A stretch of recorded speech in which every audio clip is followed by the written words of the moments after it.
লজ্জিত অনুভৱ কৰিছোঁ।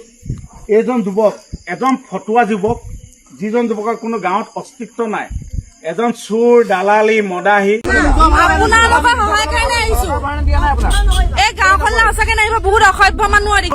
আপোনালোকৰ ওচৰত কৰ জোৰে গোটেই গাঁওবাসী হৈ ক্ষমা বিচাৰিছোঁ। আপোনালোকে আমাক ক্ষমা কৰিব।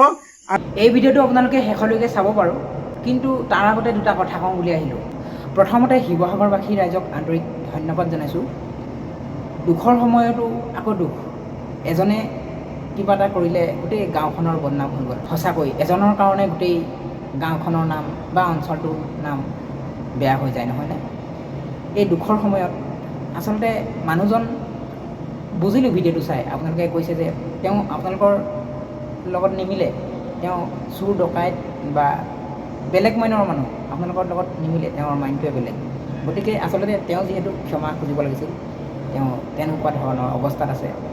আৰু তেওঁৰ হৈ আপোনালোক শিৱসাগৰবাসী ৰাইজে, গাঁৱৰ যি ৰাইজে অসমবাসীৰ আগত তেওঁক শাস্তি দিলে, ভিডিঅ' বনাই ৰাইজক অৱগত কৰিলে, তাৰ বাবে আপোনালোকক অলেখ ধন্যবাদ জনাইছোঁ।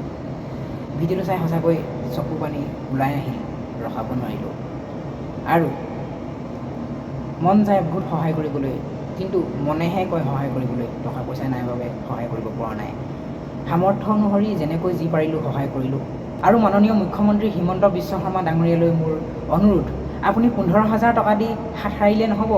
15,000 টকাৰ ঠাইত বানপীড়িত লোকসকলক 15 লাখ টকা দিব লাগিব। সকলোতে কেৱল লিলিমাই নহয়, লিলিমাই বুলি কৈছোঁ, মই কোনো দল সংগঠনৰ হৈ কথা কোৱা নাই। মই নিজৰ ব্যক্তিত্বৰে যিখিনি মনলৈ আহিছে সেয়াই ক'ব বিচাৰিছোঁ। 15,000 টকাত কি পায় আজিকালি?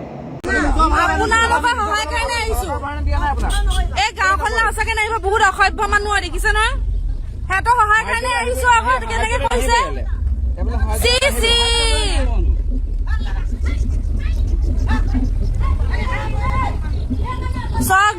ইমান অসভ্য মানুহ দেখিছে নাই? লজ্জিত অনুভৱ কৰিছোঁ। এইজন যুৱক এজন ফটুৱা যুৱক, যিজন যুৱকৰ কোনো গাঁৱত অস্তিত্ব নাই, এজন চোৰ, দালালি, মদাহী। এই যুৱকজনৰ কাৰণে গাঁৱত আজি এগৰাকী যুৱতী আৰু এজন যুৱকে ৰাস্তা চিনি নাপাই মোৰ ৱাৰ্ডত প্ৰৱেশ কৰিলে। তেনে ক্ষেত্ৰত তেওঁলোকে বেলেগ বান্যাত্মক সহায় কৰি আহিছিলে, কিন্তু তেওঁলোকৰ ওচৰত সীমিত কেইটামান পানী বটল আছিলে। পানী বটলকেইটা দি অহা অৱস্থাত এইজন যুৱকে অভদ্ৰামী কৰিছিলে, আৰু যিটো আজিৰ তাৰিখত ছ'চিয়েল মিডিয়াত, সামাজিক মাধ্যমত ভাইৰেল হৈ আছে, যিটোৰ কাৰণে আমি আজি লজ্জিত। বহুত অভদ্ৰামী কৰিলে, তাৰ কাৰণে আজি আমি গোটেই গাঁওবাসী ইয়াত সমবেত হৈ এইজন যুৱকক আমি যি গাঁওবাসী হিচাপে শাস্তি দিব লাগে আমি দিছোঁ।